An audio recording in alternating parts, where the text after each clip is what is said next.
feeding your curiosity, fueling our passion. Let's satisfy our quest for knowledge with today's question.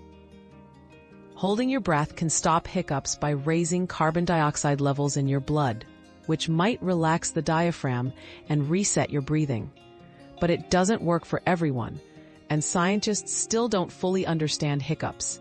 So, while it can help sometimes, it's not a guaranteed fix. Your daily dose of discovery ends here, but the journey of learning never stops. Subscribe and join us again for more answers tomorrow.